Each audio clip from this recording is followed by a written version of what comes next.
Hi guys, today I'm going to Kingsport Hotel Manila again to meet my tita.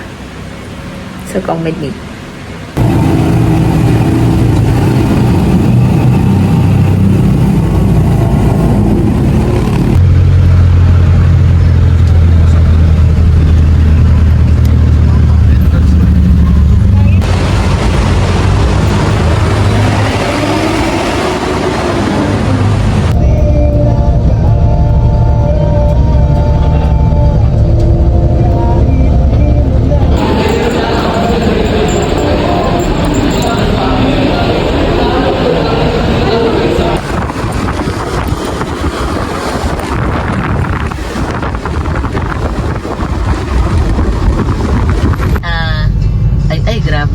Grabe sa ilang preparation.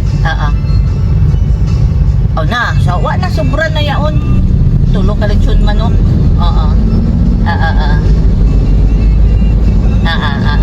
Ay salamater. Hi.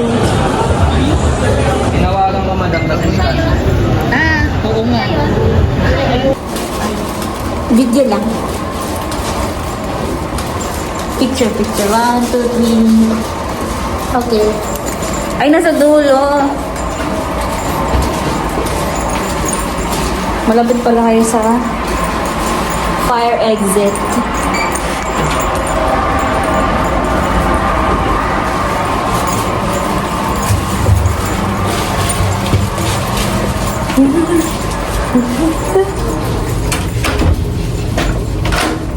Ay, maliit lang.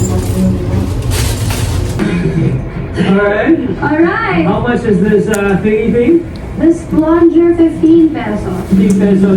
Now, next object. Ito yung ginagawa nila Father Dear. Extension cord. Nagtrabaho po siya dito sa Bayshore. You know, you never know. You have a guess when you're male or Patapos. whatever. Extension cord. So how much is an It's not extension yet cord? done.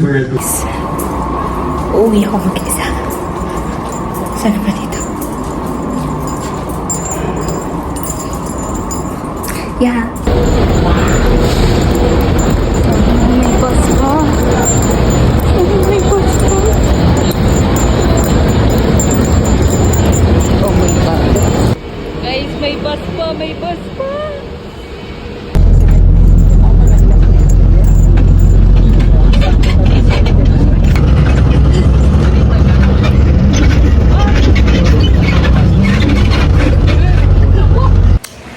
Guys, I just got home.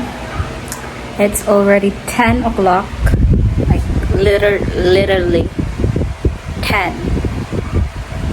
So I got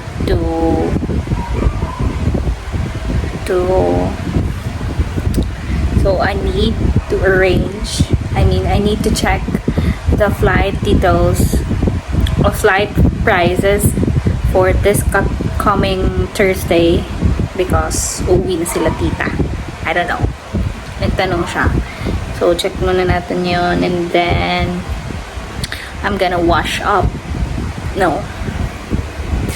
Dahil yung pa ako puro lakad ngayong araw. So, maybe wash lang.